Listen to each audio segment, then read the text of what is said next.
Buen día, Nuria, ¿cómo estás? Buena semana. Bien, muy bien, igualmente para vos. A ver, la semana que pasó en los mercados internacionales, vamos primero con un breve paneo sobre ese tema. La inflación minorista aceleró en el mes de diciembre, obviamente muchísimo menos que la nuestra, ¿no? Que la local.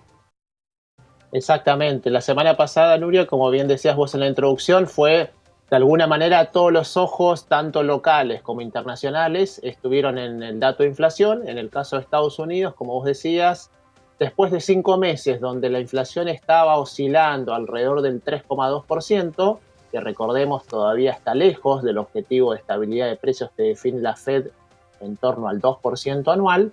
Bueno, esa inflación se aceleró del 3,2% al 3,4%. Si vos mirás y decís, bueno, ¿qué pasó, no? ¿Por qué se dio esta pequeña aceleración?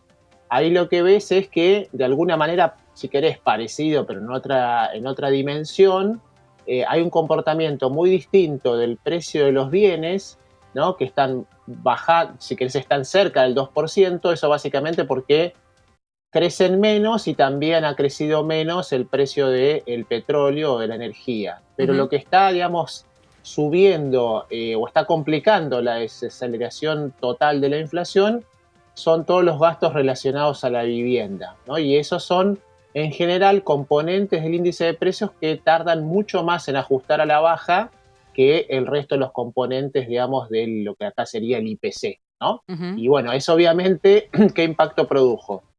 Bueno, por un lado, pone un poco de duda, ¿no? Respecto a este optimismo que tenían los mercados de que quizás ya en marzo íbamos a ver una primera baja de tasas por parte de la Fed. Si vos mirás ahora en los mercados de futuros, ahora esa probabilidad está en torno a 66% y probablemente lo que veamos esta semana es que esa expectativa se vaya de a poco diluyendo en la medida que no surjan otros indicadores que hagan pensar que la Fed tan pronto como marzo de una señal en ese sentido, y de hecho salieron dos miembros que votan en el seno de la Fed a decir que consideraban que sería muy prematuro ya andar pensando una baja de tasas en marzo de este año, ¿no? Ujú.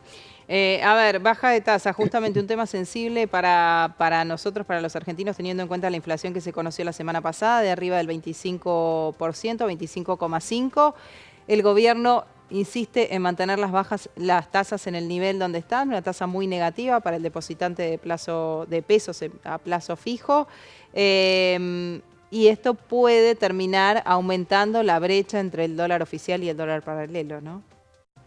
Bueno, ahí justamente tocaste, Nuria, como los tres ejes, si querés, más centrales que vamos a tener que estar mirando, te diría, en los próximos 3 meses, ¿no? Por un lado, la apuesta al gobierno es que, de alguna manera, incluso con alguna, si querés, exageración de parte del presidente, ¿no? Cuando dijo que si la inflación iba abajo del 30%, digamos, era para aplaudir al ministro de Economía.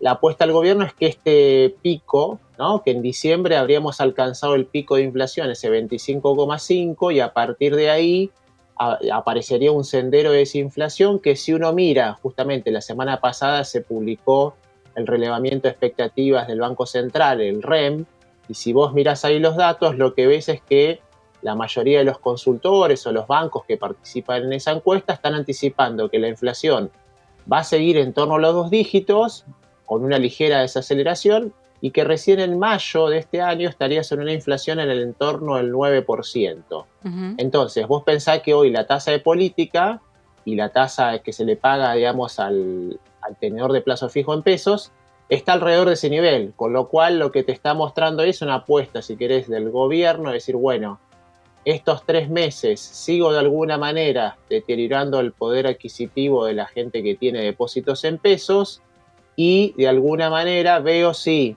esta mejor performance que está teniendo el Banco Central acumulando reservas, ¿no? Pensá que desde que asumió Milei ya el Banco Central compró 4.300 millones de dólares. Hay discusiones ahí de qué tan transitorio puede ser, digamos, esa acumulación de reservas o no. Eso también va a estar en discusión cuando veamos el documento que va a publicar el fondo, ¿no? A raíz de nuevo acuerdo que hizo el gobierno. Hoy tiene que Pero te pagar diría que ahí va, importaciones, ¿no? También el gobierno.